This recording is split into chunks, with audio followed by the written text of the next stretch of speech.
Hi there, you're listening to Unnatural Selection, the show where we talk about newsy type stuff and things. My name is Tom. And my name is Adam. And with our powers combined, we are 2/3, arguably 1/3 of Unnatural Selection. You can listen you're listening to us right now, but you can see all our other stuff on our salubrious home on the web, unnaturalshow.com. You'll already notice George is not here at the moment. He is having some lovely leisure holiday time with his wife and son. How dare he?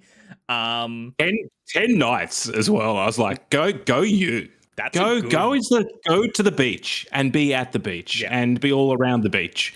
That's awesome. That is a good holiday. Some well earned rest and relaxation there. But yes, also apologies in advance if anything kind of sounds a bit weird to listeners at home.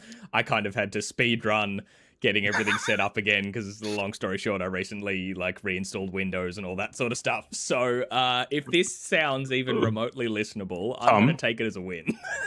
Tom, you did great. We're not 1/3. You are an enabler and you made this happen. So good on you. I just assumed you were talking about me as the other third. I don't know what that meant.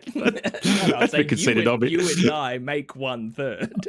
All right, I see what you're saying. So George talks a lot is the joke. Right, okay. Yeah, okay. I definitely was so conceited I did not get the joke. Amazing. Good stuff. So we have a good show for you today. We've got some good content. Some crazy shit happened this week. It really did. It's one of those. I was thinking earlier in the week. I was like that quote. It's like, there are. Was it like where there are weeks when decades happen and there are decades when weeks happen? I don't know what the actual quote is, but there's something like that. But anyway, a lot happened is the point to say there. Yeah.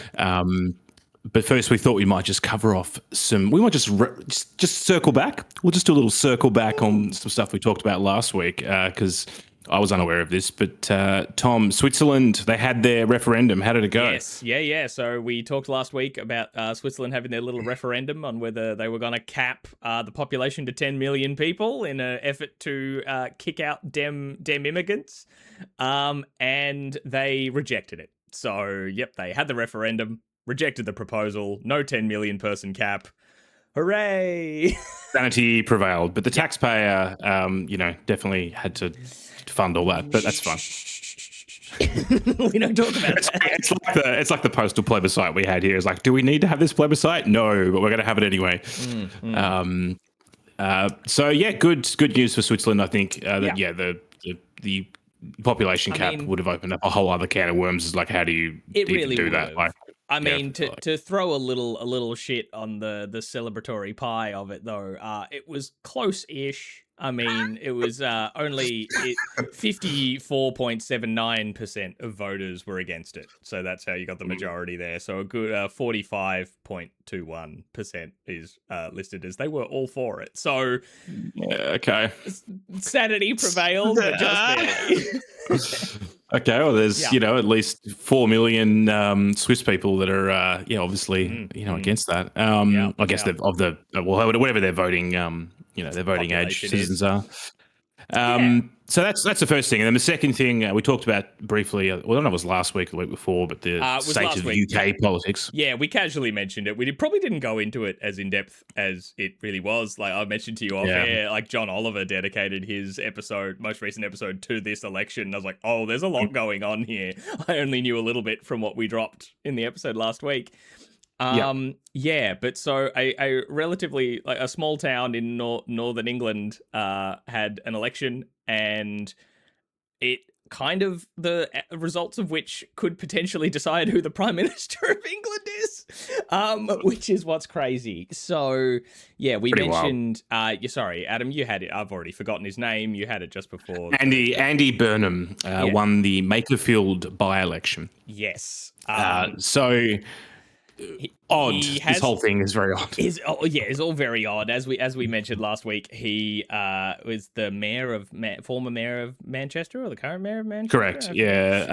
Former mayor at least now, because he's now a member of Parliament. Yes, and has previously served in the Gordon Brown government and all that sort of stuff. So kind of a bit of a known quantity popular kind of guy, it seems, in the Labour movement. But yeah, sort of also someone tipped in back channeling as, we'd rather you as Prime Minister, my guy, instead of Sir Keir Starmer. We have one problem. You're not an elected MP at the moment. So they just were like, what if we put you on the ticket for Makerfield? And the guy who was the minister for Makerfield, a Labour guy, so in government at the time, resigned to allow Burnham to run. And this is some Machiavellian shit. Burnham doesn't even live there. So it's another, you've got a guy parachuting in. People were like, I have to vote for this if I like Labour, or at least not so much like Labour, but don't like Nigel Farage and Reform, and an even more conservative party called not like Reform UK, but something similar, like, Restore Britain or something like that, that are even more crazy. They're like, if we don't like them, I have to vote for this guy who's clearly not in this to represent our electorate, but just wants to be prime minister. Like, oh god, I pity those voters. That's a fucking insane choice.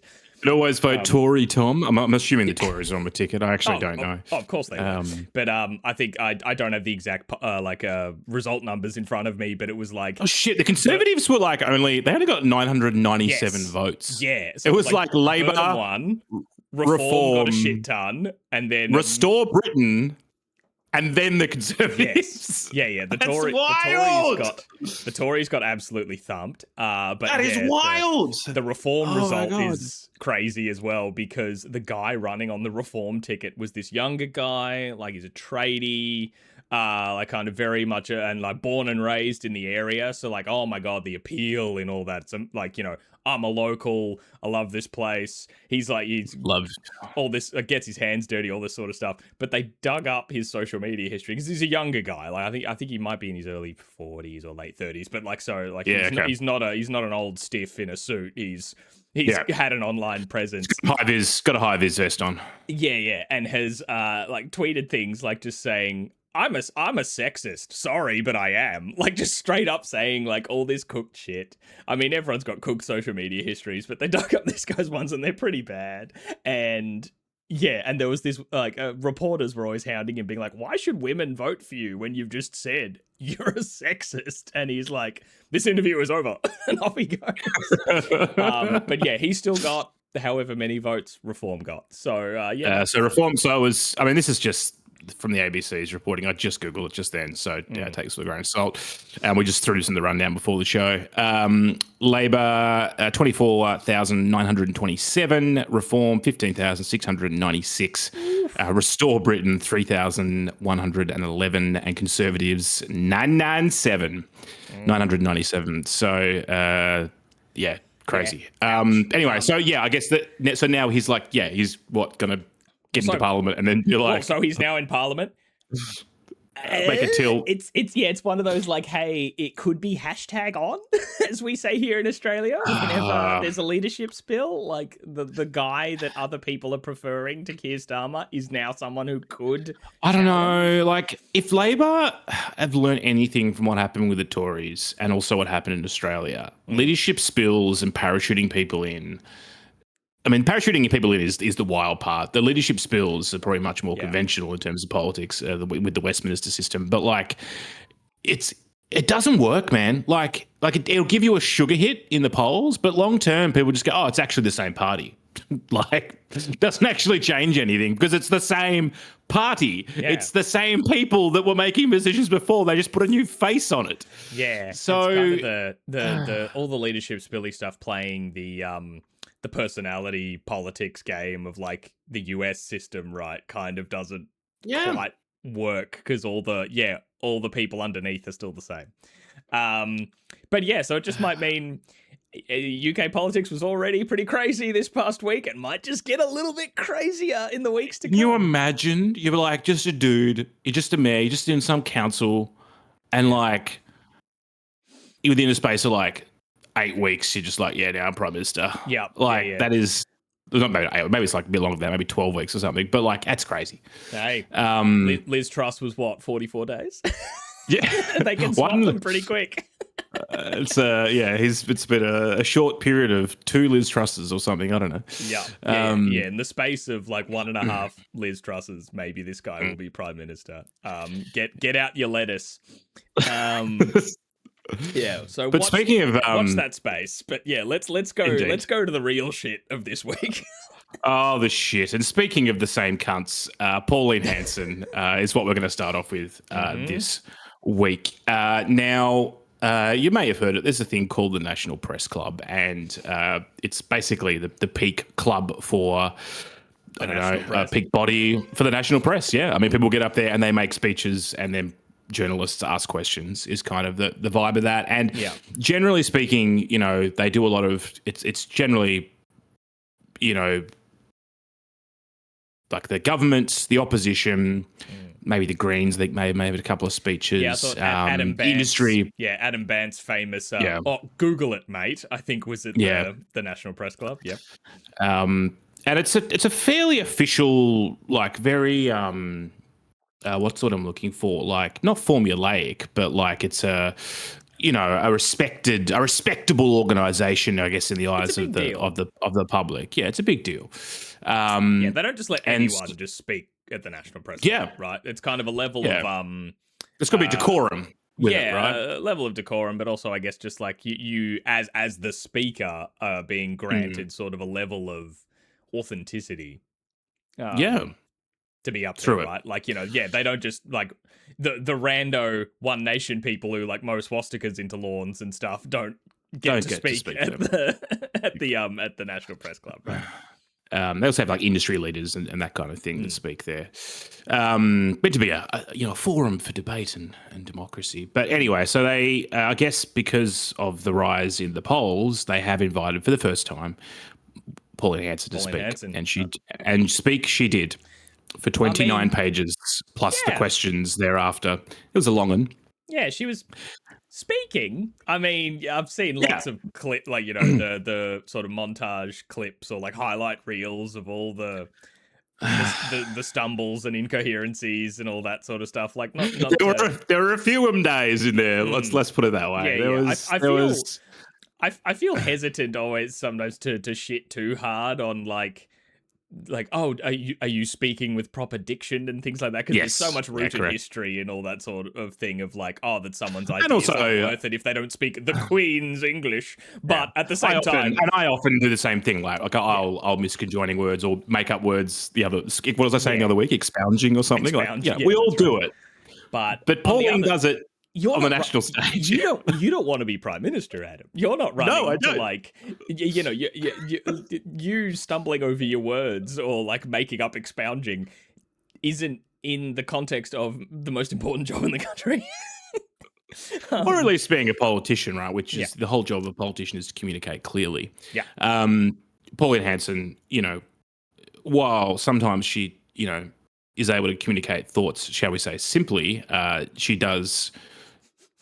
she's kind of like Donald Trump, actually, in many ways. She misses the conjoining words. She mispronounces things, trips over herself. And look, maybe she was nervous. But either way, the way she was speaking aside, the content of her speech was unprecedented in terms of what was ever been said at the National Press Club, not to mention just generally.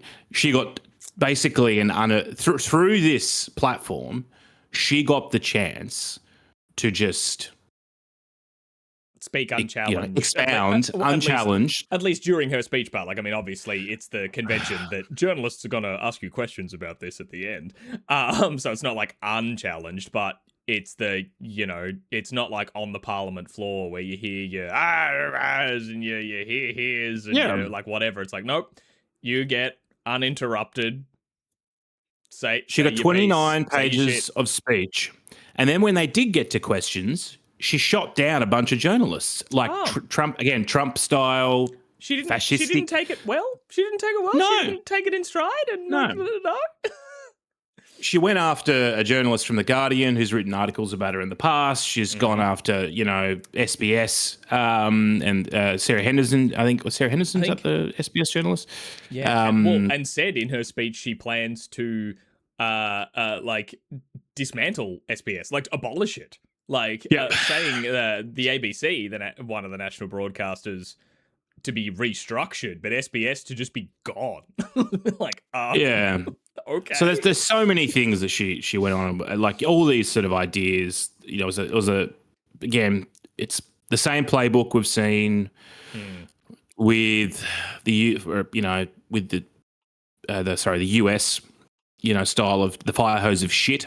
Mm-hmm. There's so much in it. You're just like, hang on, wait, what? How are you going to do that? And then she moves on to the next thing. Yeah, live fact checking this. Like, I'd imagine for the journalists on the ground in there, for them to have the follow up questions of it, I imagine surely they've got people who are back there being like, whoa, let's check that stat or whatever, so that you pass them this note so that they have the latest information. Jesus, keeping up with the fire hose of shit. It's insane. It was. Yeah, it was just an unprecedented speech in terms of the impact. Like, if you were to implement every single one of the things she said, like, it would change the face of the country, and not for the better. Let's start off with the media aspect. I mean, it's probably not the most important thing she said, but yeah. So SBS gone, ABC to be put onto a subscription model if you're in the cities, but if you're regional, you still get it free. How do you do that? I don't know. What's the point of that? I don't know. That's clearly her doing that double handling, like when it was coming out recently, the James Ashby, her chief of staff, kicked out ABC journalists from one of her press events. This is weeks ago, I think, or maybe months ago. Yeah. But being like, nope, you're the ABC, jog on. And then Pauline was like, aren't they the regional ABC people, though? Like, they give information to, like, we're in the regions at the moment talking to her, and she's like, you shouldn't have done that. So I think that's her trying to have that thing of like, oh, no, like the people out in the country, you aren't corrupt, but your city people, you're corrupt. Like, she's just trying to, like, keep that narrative regional city divide, and trying to have both those thoughts coexist about the same news organization.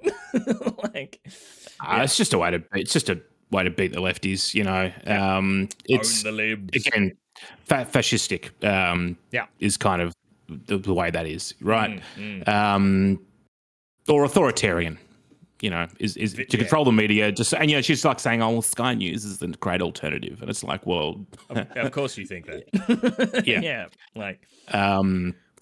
So the biggest thing that she really said, the main thrust of what she said, and this is not new. She's been doing this since 1996, right? Yeah, the big pull quote is that she said Australia must be monocultural, and that basically, that we can be a multiracial society, but we must be monocultural. Yeah. Which is basically saying that multiculturalism is, we shouldn't be looking at that, and we shouldn't be multicultural. Which, again, she's been saying this for years, and a lot of people listen to that at face value and go, well, yeah, that makes sense. We should have a shared culture. We should all be a culture. Yeah.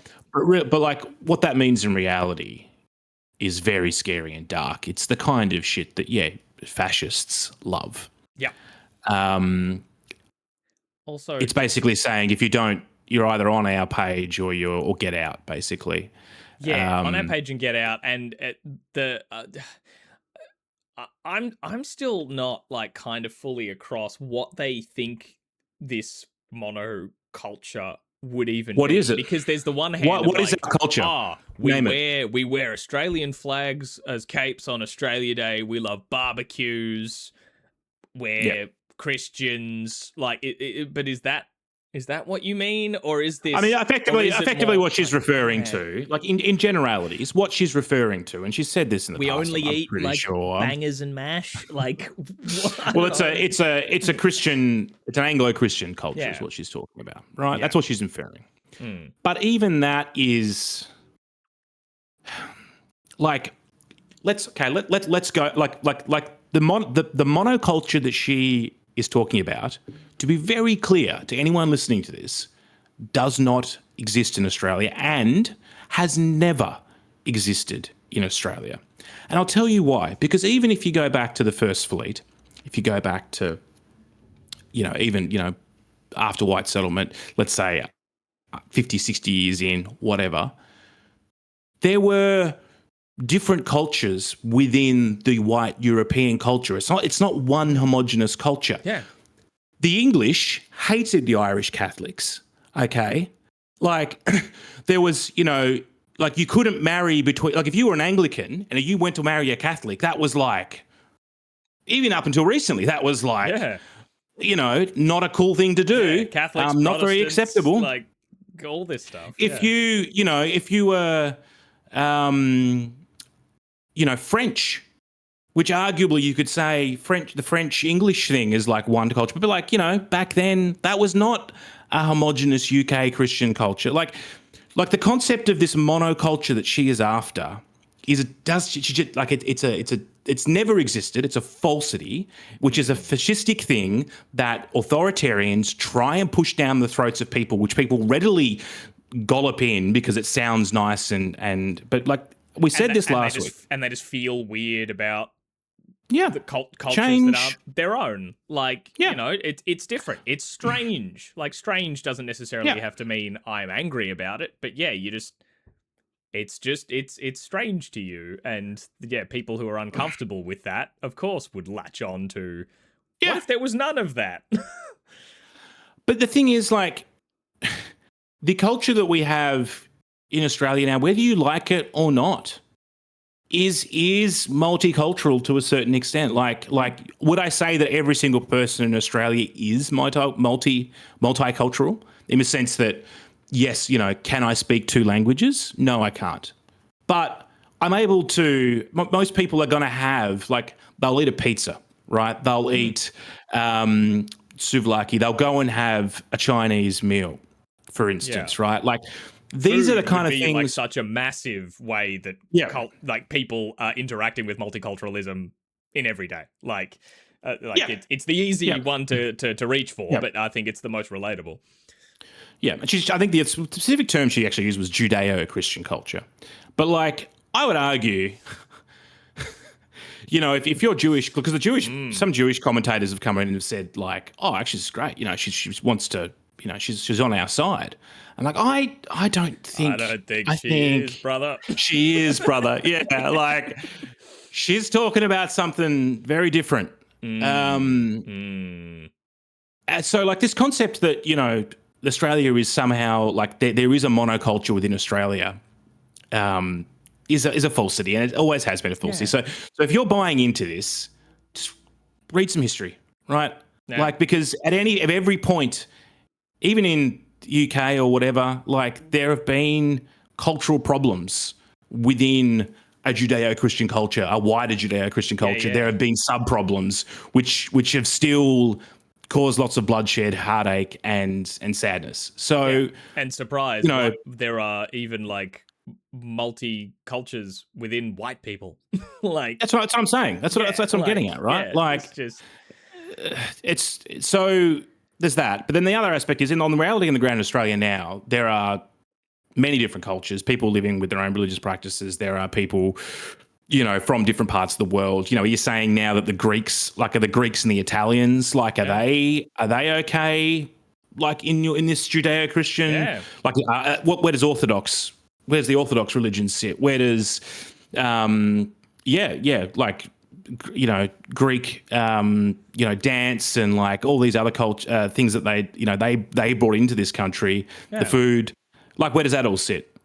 Like, complete, like, not to mention, the Asian populations that have moved here in the 70s and recently, the people from India and Bangladesh and Sri Lanka, like various parts of the world. What do you like? You want to agree on a culture, but at the end of the day, the reality on the ground is like that's not going to work. It's a racist, fascistic policy, and for people that are buying into this, you're fucking kidding yourself. Anyway, that's my 2 cents on that. No, 100%. No, I'm with you there. And of course, a lot of her focus on the kind of things that she wants this monocultural to remove, cracking down on Islamic extremism and all those sorts of things, saying that the current government's, what did she say? They're frightened to push back against it. And just,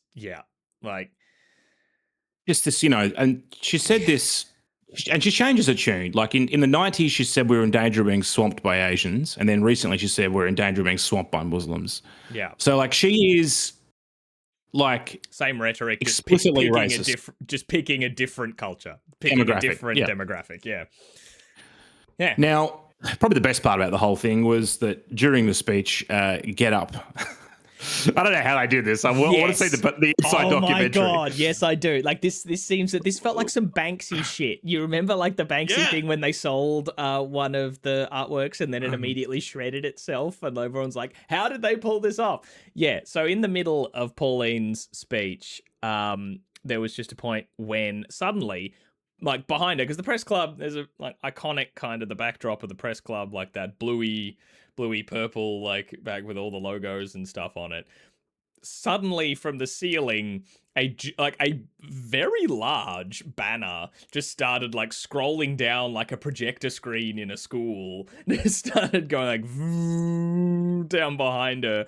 There was a big picture of her and with the banner saying, "I opposed a pay rise for workers while I took $100,000 pay rise for myself."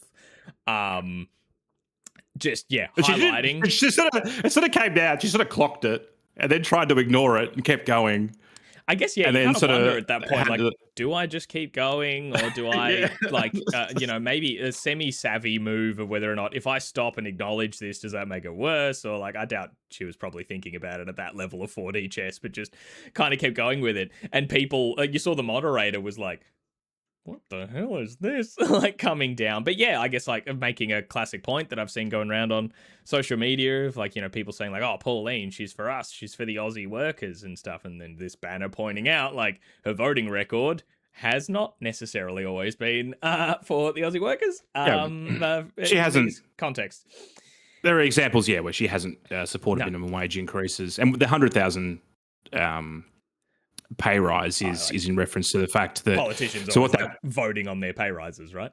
Well, what it is that to specifically what Get Up are referring to there is that since Barnaby Joyce joined, they have gone up in the definitions to a minor party. So they've reached a minor party status.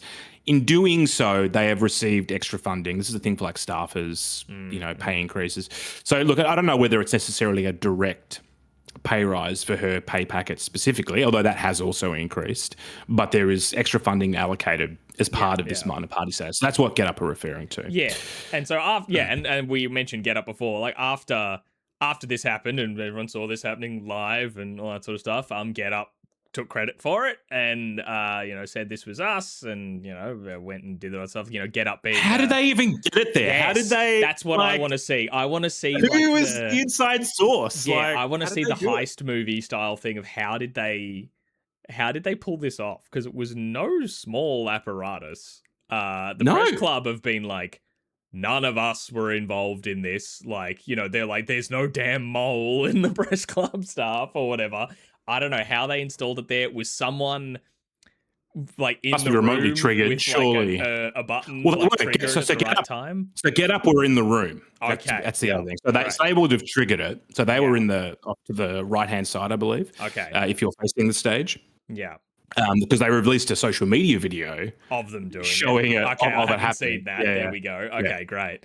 But yeah, how'd they get it in there with no one? Like, I don't know. Is this just another case of like a clipboard, a high-vis vest, and a lanyard? Like, if you have a clipboard, a high-vis vest, and a lanyard, and confidence, people will just let you in you can do anything. Like, this isn't America. We don't have like gun. Yes, they do check people for like weapons and stuff, but it's not like as crazy high security. Like, can you just? How did they do this? Yeah, I can't wait for the maybe they'll do a good TikTok or something that's like, like, hey everybody, get ready with me while I plant a scrolling down banner in the middle of the Pauline Hanson National Press Club event, and we'll see. Maybe they won't, because there might be criminal charges that might be. I mean, they're talking. That's what they're talking about now, is potentially hitting them with criminal charges. So yeah. So anyway, oh boy. I guess I kind of hope, like, in terms of like, hey, let's not be smacking criminal charges on people for protesting, but also like, I don't know, it's breaching different. I don't know. Yeah, that's right. I'm not a lawyer. I don't know the details there. Don't feel necessarily good about that, but also, of course. So there was a few other things they covered. So she wants to, I think it's remove one of the peak bodies for Indigenous affairs, basically, which is an agency that sort of helps with a variety of things with Indigenous. She wants to remove that entirely, and basically the funding would go back into the system. Yeah. Whatever that means. Yet another, like, as you mentioned before, of like, hey, a monoculture has not existed. Even if you talked about like, oh, well, before the British turned up in Australia, like, not even Indigenous people here were a monoculture. There were countries, like, you know, say welcome to country when they do those sorts of acknowledgements or acknowledgements of country. You are mentioning different places depending where you are in Australia, because they were all like so many different regions that separate nations. Yeah, separate nations. Like, not even the oldest still continuing culture, I say culture, was monocultural. There were so many cultures within that umbrella, as Pauline would put it. So I'll just sort of go through the litany of list here. That was a separate, I think it was actually in this article. But try to go at transgender rights. Oh, of course. Quote, every instrument of government is dedicated to a transgender ideology which seeks to redefine humanity. Sure, Pauline. Fucking hell. I think ask any trans person whether they think the government at the moment is doing right by them. I don't think you'll get a yes. Yes, they are. No. What are you talking about? She wants to change abortion policy. Hanson said too many pregnancies were being terminated in Australia, calling for the procedure to be banned after 20 weeks. Exemptions would be in place to protect the health of the mother. Like, this is all stuff from the American playbook. Mm-hmm. She reiterated this new line that they've been using, which is that Anthony Albanese is a liar. Talking around the capital gains tax stuff, which we can talk about in a second. She really went after, like I said before, the Guardian journalist Lee Hanson, about some reporting on Lee Hanson. So Lee Hanson's her daughter. She has been, she currently is employed as a senior advisor. Yeah, she previously ran for a seat in Tasmania, didn't win, and I think they're planning to run her again in Tasmania, sort of, I think maybe for the next election cycle or something. Like, obviously they're not campaigning yet, but it's still on the ground. On the ground, that's kind of the rumblings there. And Pauline has mentioned, like, that her daughter is kind of her candidate for taking over the party, like, being the successor leader, despite not being elected ever. So that was kind of the questions the Guardian were posing. But then, also, she lives in Tasmania, is potentially, like, campaigning to be a Tasmanian MP, and yet is an advisor to someone in New South Wales and doesn't even live there. And, like, what's the deal there? To which Pauline said, "You are trashy." And that was immediately when I went, oh, who does that sound like? Yeah, exactly. And talking about banning it from future press conferences. Sarah Martin was the Guardian journalist, sorry. Yeah. Moving down the list of her hit list, so to speak. Obviously, renewables, talking about how we need to go back to coal and gas. She also talked about in questions around having a single nuclear reactor, and that basically the point being is the government's policy. The government. It was then the then government, maybe. No, sorry, the opposition. Yeah. My brain's not working. I'm losing sense of time. The opposition's policy around nuclear power was flawed because they wanted too many nuclear reactors. Pauline's advocating for just one nuclear reactor somewhere. That sounds like the kind of thing I would have come up with in primary school. Like, when you're coming up with like, I come up with like a, let's do a big like poster collage concept of like, how would you help with environmentalism, and being like, we have one nuclear reactor, it's in the center of the country, so then it's evenly distributed to all the edges. Yeah. Like, it's what? Just like, we have one big reactor somewhere. I don't know. Well, it's reactor plus coal and gas, basically. Is get rid of renewables is the main thing there. Obviously, attacked the capital gain stuff. We talked about that. What else has she talked about? A big thing I noticed she drove home, both in the context of talking about the capital gain stuff and her response to the budget, but also when people have questioned her on the whole "you voted down minimum wage increases that get up" referenced in their poster. That Pauline has been very much about small business. Like, she there's a quote here in this at the press club where she said, the difference between Albanese Chalmers and me is that I actually ran a small business, and like understanding how these policies affect small businesses, and saying like, I didn't vote for an increase in minimum wage because small business owners can't afford that increase. And it's like, so that's why I'm for workers, because the business owners are workers too. And it's like, oh God, Pauline, like that's not. Yeah. I mean, look, it is true that while the number of small businesses in Australia, I think, has increased, the number of people that are employed under those small businesses hasn't increased. So there are a lot of people that have started a small business and they're just solo traders, basically. Like they're not employing anyone. So it is hard to employ people as a small business, but there's a thing that's to do with like, scalability, right? But the kind of thing where Pauline Hanson sort of seems to think that, like small business as an economic driver is important, but it's not going to fix your entire economy. You can't have an entire economy of just small businesses, right? You need to also, it's actually, I think, probably the harder thing is like going from a small business to a medium scale business, being able to scale up. Is the tricky thing. Now, look, you could, maybe if wages are cheaper, like you can employ more people, but like it doesn't necessarily comport with like if you're not getting paid enough to live, people aren't going to work for you. It's not so much people being greedy. It's like if they can't afford them, and if people can't, like afford to live off the wage that you're offering them, people aren't going to work for you anyway. So it's a self-defeating prophecy. Or they need to then be able to also work for someone else. Like, where it's getting into the two jobs kind of thing, where it's like, oh, well, you're not an ideal candidate for this role because you also need availability to do this other job. It's like, yeah, because neither one of them is paying me enough to live. Yeah. The other thing she spoke about was like there was a question I saw in the where they asked her about sort of, well, do you have like you've just spun up a bunch of branches. There's now One Nation branches across the country that there wasn't before. But there are gag orders placed on those branches.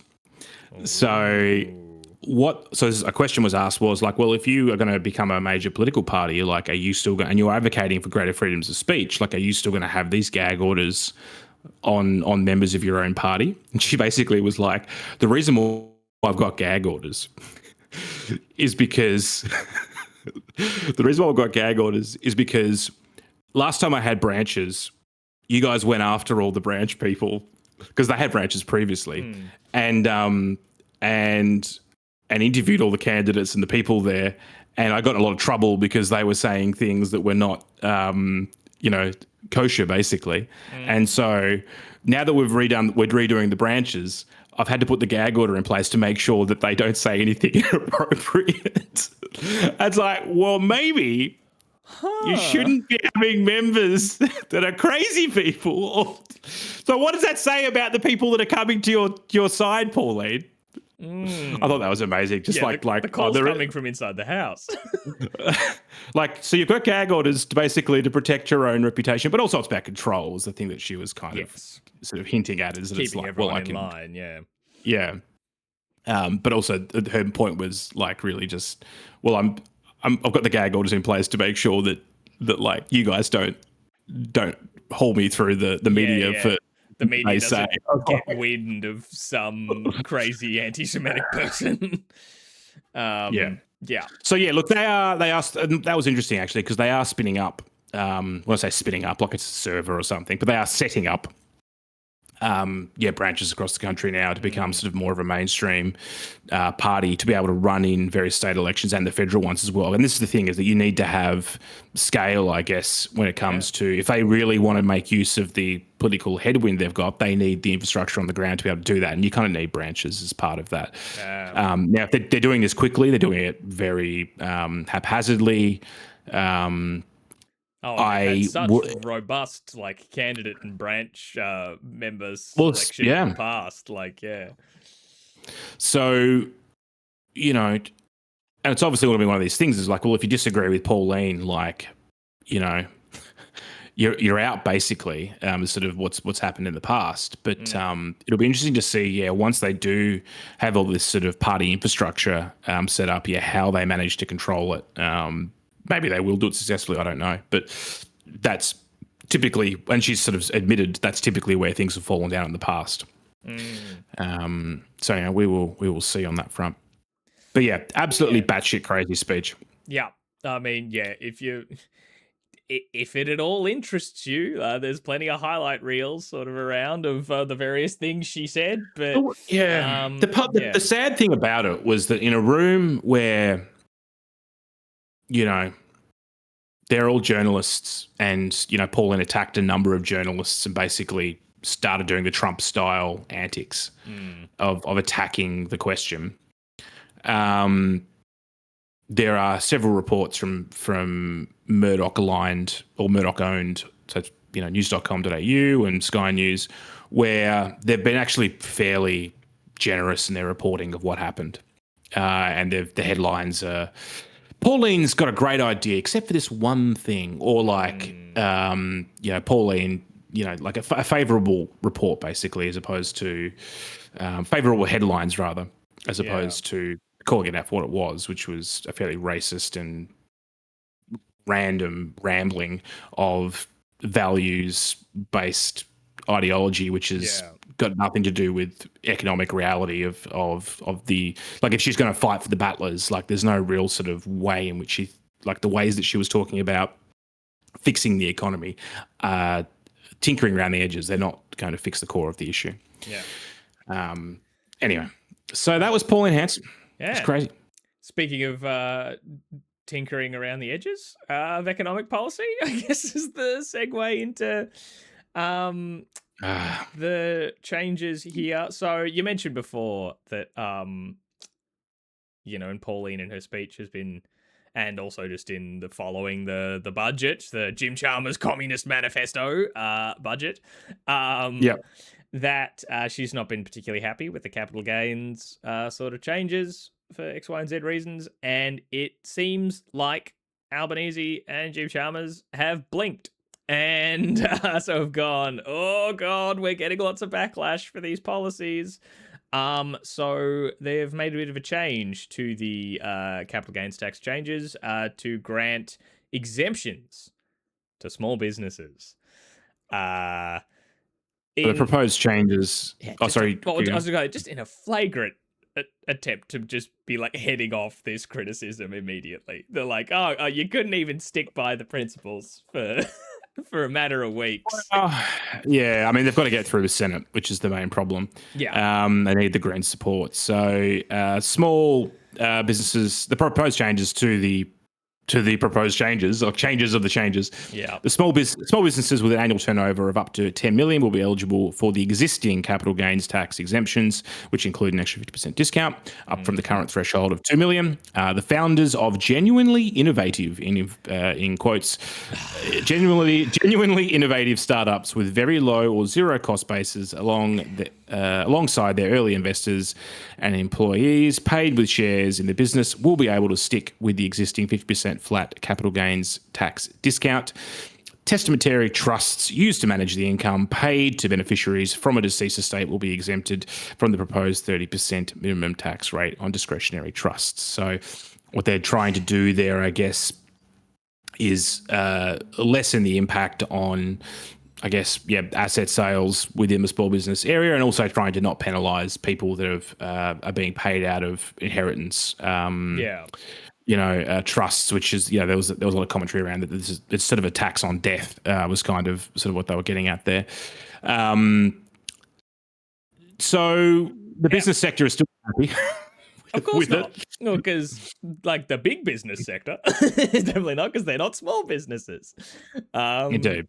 Yeah, so that's what I mean. They've blinked. They're just being like, fuck, all right, nah, let's. I don't know. What's the point of all the?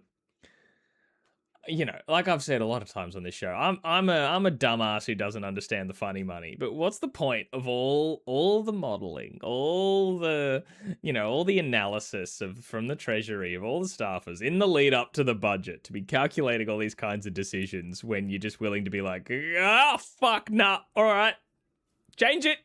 Like clearly the modeling's not great. Then if you're just like, it's not very convincing. If you're willing to just go, nah, fuck it then. I don't know. Well, the modeling's one thing, but I guess that there's a couple of things. So one is the politics of it. They always need to, they knew they needed to pass it through the Senate. And it's a negotiating thing, right? Like, because you always ask for more than what you're willing to get. So I suspect that's part of it, right? You always are going to overpitch, and then so you can walk backwards to something that you can stand on that will work is kind of the way negotiating tactics are meant to work, right? Jim Chalmers has said that the plan changes in their entirety would cost the budget an estimated $475 million over the forward estimates.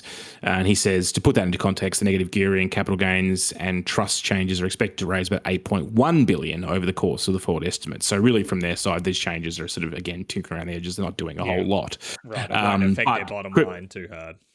Yeah, but it gives them a headline to say that they are thinking about it, and they can sort of put that down that they've considered it, they've listened, they've learned.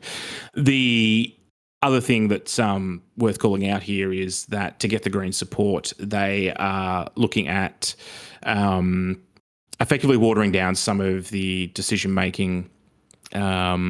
Discretionary powers that were going to be proposed via regulations. So the Greens were a bit concerned about that. They wanted to limit some of the powers that were going to be proposed under this bill. Doesn't want to give the government a blank check. So they're negotiating on that. So, but again, Labor are trying to get this passed before they break for winter. For some reason, there's a winter break in Canberra. Mm-hmm. It does get very cold. You don't want to go outside. In a Canberra winter, you just want to stay rugged up. Indeed. So anyway, I just it's funny they've changed it, but like the media, I guess the reaction to it's been fairly muted. So whether or not though, this is really just aimed at the Greens and feel like they're giving the Greens a win and therefore they can pass it. That probably will, I guess, remain to be seen. But that seems to be why they've done this. Well. The opposition leader had a fantastic just little contribution to the whole discourse. Oh, great. I'm sure it helped to really sort of deepen the thought process of this. What did he say? Angus Taylor said, scrap it. Scrap the bill. Start the budget again because they simply got it wrong. Throw out all the work. Do it again. Yeah, great. Great job. Well done, Angus. Cool. Nailed it. I love that. A fine contribution. Start again. Yep. Just like, just do it all again. Yeah. And speaking of doing it all again, the United States and Iran have finally signed their memorandum of understanding. The Strait is open. Oh wait, no, sorry, the Strait's not open. They started shooting each other again. Yeah, we had another great week of like, oh my god, the Strait's open. We might be getting down to this being over. Like, oh my god, they've got their memorandum. They're like, there's a deal in place. Oh, this is great. And we're all reading into this throughout the week and being like, okay, cool, this is probably something we're going to be talking about on Sunday. And then by this morning, the Strait's closed again. Or is it because the US says that Iran doesn't have isn't in control of the Strait? They are. So they're saying, it ain't closed. It's still open. But Iran's like, nah, it's closed. And I'm like, well, I think whoever's going to blow up a ship going through it is the one who is in charge of whether or not it's open or closed or not. Schrodinger's Strait. It's both open and closed at the same time until you try to cross it. Yeah. Like the US can say, no, it's still open because Iran doesn't have the authority to close it. But if Iran blows up a ship going through it, seems pretty closed, bro. What's happened? So basically, we've talked about over the last few weeks that they've been working on this peace deal. It's not a peace deal, to be very clear. It's a memorandum of understanding that they will have a peace deal. To have a peace deal. Like it kicks off like a 60-day kind of period or something where they need to like try to finalize a peace deal. So like we're still a ways off. Yeah. But critically, it does as part of the memorandum of understanding, they're meant to open the Strait for 60 days, toll-free shipping for 60 days through the Strait. Get your orders in now. Free shipping. Trump went to Versailles and signed this deal. Like, it was all very, the way it's been dressed up is they're trying to dress it up as a political win. Did they sign it in Versailles? The United States.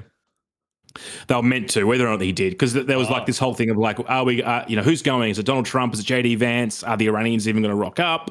Like JD Vance was sitting on the tarmac for a bit. Anyway, they eventually signed it, coinciding with G7. I think like Emmanuel Macron was like a witness or something. Anyway,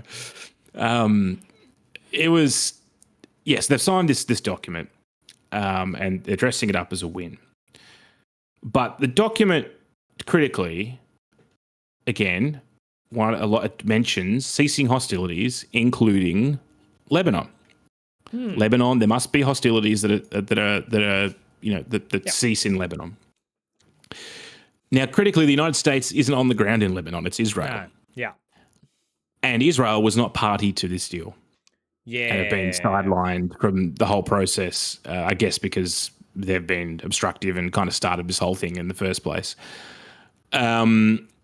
So I guess the thing is with the Israelis is that they've, over the last day or so, they've, launched another wave of airstrikes. Yeah, and there's also, I think they killed like 16 people in Lebanon like just yesterday or something. Like, yeah, and they're trying to apparently, Hezbollah are saying they're trying to infiltrate a hill and they're still trying to take ground. That's explicitly against what's in this peace agreement. Now, the Israelis are saying, well, we've been shot at with rockets and that's why we're doing this. But this is always the tit for tat, thing with Israel. It's like it's always self-defense. Mm-hmm.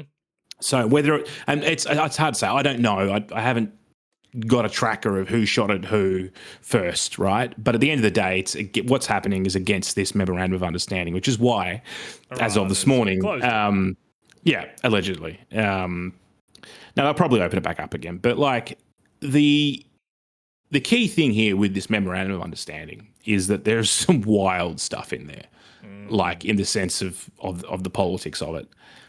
Basically, the US, we've talked about previously, they were just going to unfreeze some of the frozen assets and funds that were previously frozen under the sanctions. But they're doing that. They're unfreezing. They're lifting all sanctions. Okay. They're unfreezing all frozen assets. Great. Okay. They're also giving them them being Iran, they're giving them $300 billion to act as a reconstruction fund. And they've said there's some wording in the agreement, and the US have sort of deferred on this. So it's not necessarily coming from the US. It'll be like, the Arab states will also contribute. But it's very unclear as to if the Arab states the Gulf states, whether they've agreed to that. I don't know. So there's allegedly $300 billion coming from somewhere that's going to go to Iran. We won so hard we gave them $300 billion. Jesus. Iran has agreed not to build nuclear weapons, but the actual deals of the dust and how that works and how it's monitored, all that kind of stuff still has to be worked out in this next 60 days. It could very well fall over. And then there's no mention of what happens after the 60 days in terms of the Strait and tolled shipping and toll-free shipping. Like, there's no real mention around. It's just the 60 days it's going to open up. There's no mention of Iran's proxies and greater political work. Basically, the US just has to withdraw its forces from the region, I think after the peace deal is signed or something like that. Basically, whichever way you cut it, this is a fucking, it's a loss. The United States has lost this. Like, if you were to look at this as like, who got the better deal here? Iran has definitely got the better deal. They won. Yeah. I'm sorry, they've won. Yeah, like gaining fucking like let alone the money sort of side of things. They've now had a very well established proof of concept how much power they have over the world economy by being able to close the Strait of Hormuz. Like, they hadn't done that before, and now they know that they can and what it does. So yeah, it was a terrible idea from like second one, and they have won just so hard. Punching, like, the United States, Donald Trump has punched himself so hard in the dick that, like, he doesn't have a dick anymore. There is no dick. The US, this is like I said, you know, when Kabul fell and with US withdrew from Afghanistan, I was like, that is the greatest strategic foreign policy strategic failure of our generation. It's the Vietnam of our generation, right? Yeah. And I think this made Trump that. Oh, ding, ding, ding, ding, ding. I think, like, this has got to be the biggest. This is like, so to put this in context, the British Empire, or the fall of the British, you know, the thing that really sort of sunk British prestige was the Suez incident. Right. So this is in the 50s when the British tried to basically seize the Suez Canal and forcibly open it. They did that, and then basically the Americans forced them to withdraw, and it was a humiliating defeat basically for the British. This is kind of the same thing. It's like an own goal. They didn't have to do it. Like, the British didn't have to do that in the 50s. Like, it was just a personality thing between the Egyptian, I think it was the president maybe, or prime minister, whatever role he was, and the British prime minister at that time. And this is the same thing. It's just an ego thing with Trump and, you know, just Netanyahu basically being goaded into doing something that he didn't need to do. And ultimately, the US hegemony, US strength has been severely weakened by it. They've lost a bunch of military assets, not to mention their lives, and it's disrupted the region and the world economy, and there's a lot of people that have died as a result of it. So I guess the question is, you know, is this the United States Suez moment?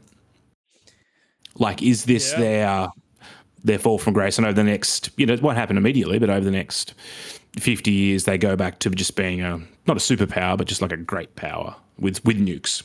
And, you know, we see, you know, the flows of commerce and trade change to maybe China or a different currency or whatever. Yeah, I guess this is sort of the,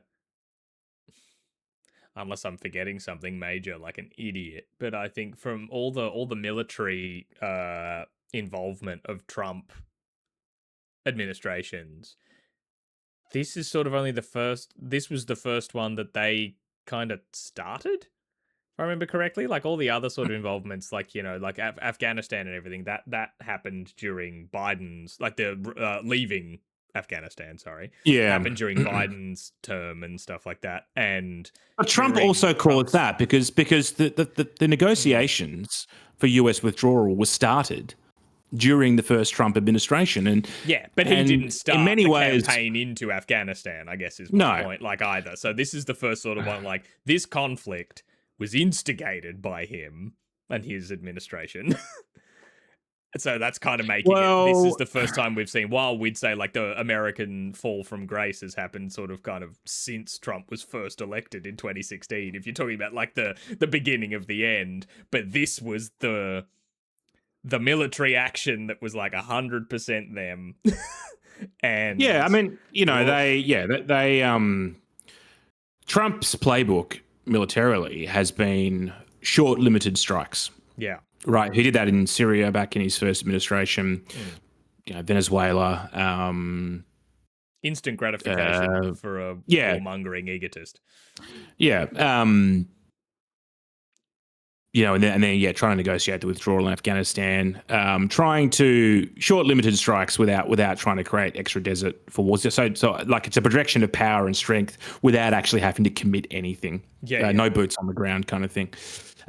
So this is the first time that he's kind of, you know, he's done this a few times, and I guess he got emboldened by Venezuela, and they... Well, and probably the strike on Iran in 2025 and stuff as well. Yeah, to hit the bunker. So it's the escalation trap, and he got stuck in it, and now he's desperate. This is the off-ramp, but the off-ramp is going to suck. It's actually surprised me that they signed it. I didn't think that the US did. Yeah, I just, it's such a shit deal. I can't believe Trump's ego. But he's the art of the deal, Adam. He wrote the book. He wrote the book on good deals. But they obviously are concerned about the midterms, which are coming up. I think we're well past that. I mean, I don't think I think there is general pressure. Like he doesn't like he. To be fair, I don't think Donald Trump likes the concept of elongated conflicts. Like he genuinely doesn't like it.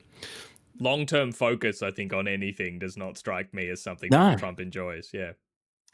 So, but what did you think was going to happen? Just absolute failure of foreign policy. Yeah. This whole thing. So what I mean of we're well past the midterms kind of thing is more like you could have this could have been completely reversed. The best deal imaginable for the US off ramping out of this war in Iran. You're still going to get clobbered at the midterms. With everything going on, the economic impact of it, everything, ice raids, all this sort of stuff. People ain't happy. I don't know. There's still 5 months until November. True. There's room for them to claw back the damage, I guess, is what I'm getting at here. Yeah. And he'd be getting a lot of pressure internally on it, as well as his own convictions of not wanting to be involved in something like this. Campaigning on more foreign wars and then starting one.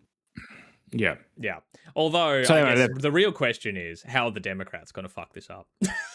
That's the real question. That's what everyone's wondering. Yeah. Why is it the Democrats' fault? And he's trying to throw JD Vance under the bus. That's for right. this. Didn't he literally say, I blame JD? It's not even subtle. It's no, it was like, oh, JD can sign the agreement, and then he joked. It was like, oh, well, if it goes sideways, then I can blame him, was kind of the joke that he made. But it's like, is it a joke or is that just real? Yeah. But he ended up signing it himself. So yeah, it's not a peace deal. It's just a memorandum of understanding that kicks the can down the road, but also still promises a bunch of concessions that now the US can't back away from. There's no negotiating. There's no negotiating point here. The only thing they can really talk around is the nuclear material, but the nuclear dust, as Trump called it. Dust.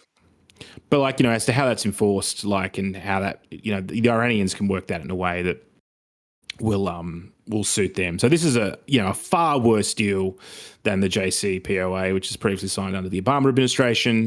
This is a complete capitulation of American power in the region, pretty much. Because there was previously going to be a deal to have Iran not making nuclear weapons that they tore up. Yeah. And they were in negotiations. They were in negotiations with them, to be clear, before, I think it was after the 2025 strikes and before the strikes earlier this year. Yeah. They were going, they weren't going badly, but they weren't going great. They weren't going badly. They were still in talks. And again, the Leroy Jenkins in this whole thing has been Israel. Yeah. And Israel is going to continue to do what Israel wants. And the fact that, there are conditions in this agreement that tie Israel to doing things that the United States at this stage doesn't have a whole lot of control over. Is this the end of the Israel-United States alliance? That would be, I don't know, very dumb on Israel's side to lose probably the last ally they have left. In terms of such strong support. I know there's still in Australia manufacture shit that goes over to Israel. But I mean, Israel have stated, Benjamin Netanyahu has said publicly that they are planning to be basically fully dependent in terms of fully independent in terms of arms manufacturing within the next 5-10 years. He wants to get off the US teat, so to speak. Can the but US that just means send in the repo men and be like, well, we'll just take back that Iron Dome. Thank you very much. I don't know. Anyway, so literally one of the worst deals, I think. Again, probably the greatest foreign policy failure of our generation. Not, if you, and there's been a lot. I think it, I think it is worse than the withdrawal from Afghanistan. I think it is worse than that. Like, yeah, I mean, it's hard to compare in a way of like, because withdrawing from Afghanistan just handed it back to the Taliban and undid all those impacts. 20 years. Yeah, and that sort of stuff. Because, I mean, while they wanted a regime change in Iran to, like, take out the Ayatollah, take out one Khomeini and replace with another Khomeini. Like, just, how many Khomeinis? Yeah. So, but no, I think it's debatable whether it's the worst one. It's in the list. Like it's in the top 3. Yeah. Debating whether or not it's the worst foreign policy, worst active foreign policy ever, does not remove it from being a terrible act of foreign policy. It still is. Yeah. And finishing today, I guess this is like a metaphor for the United States. Speaking of terrible act of domestic policy. Yeah. Donald Trump has been, I even saw this in a wider context as well. Donald Trump has just been like leaving his mark on Washington, D.C. I mean, we all know about the ballroom. We all know about the Arc de Trump that they're wanting to build, which I saw this is completely like separate from what we're about to talk about, but like some of the infrastructure they're putting up, like the ballroom, like the Trump arch or whatever, people are concerned about the fact that these buildings will then block the view to other monuments from locations around DC. Like, so from like one memorial to another, you're supposed to be able to see the two of them. And it was symbolic in their creation when they were like building them way back when, to be like, well, it's important that you can see the White House from Pennsylvania Avenue, or like all these sorts of things. Like, yeah, so there's that issue, and like them being built up as these giant monuments to this monster. But yeah, the big one that's been going around is the reflecting pool in front of the Lincoln Memorial. A very famous location, like, one that we would all recognize from film and television, but also, just being a big landmark in Washington, D.C.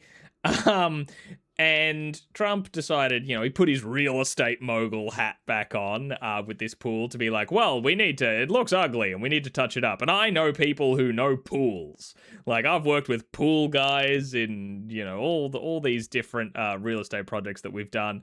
So, they said it would cost $2 million to drain the pool. They were going to paint it, like, sand it, all that sort of stuff, fill it back up. Great. It turned from a $2 million project into a $14 million project. And part of it was... And he awarded it to his, like, yes, to his pool mates. Like, not no tender, no nothing. Was just like, yeah. Like, Steve's Pools, Washington are the ones who are going to do it or whatever. Yeah. Yeah, and a big part of it was that they wanted it, like, they said, it looks ugly, and we want it to be American flag blue, whatever that means, because there is more colors than blue in the American flag. There's literally a... There's a chart. There's a chart. The Cardi's put together a chart, and they're counting down, because they wanted blue for the 4th of July, and it's like, it's just been turning... I mean, it wasn't really blue, even before it started going bad. Like, they want it to be like a deep, dark, royal blue. And it has been nowhere close, even since they finished these renovations. Yeah, they painted it whatever they called American flag blue, and they put the water back in, and it was like, oh yeah, it looks like a crystal clear blue, but it doesn't now. It is green. It is green because algae has turned up. There's been a massive algae bloom.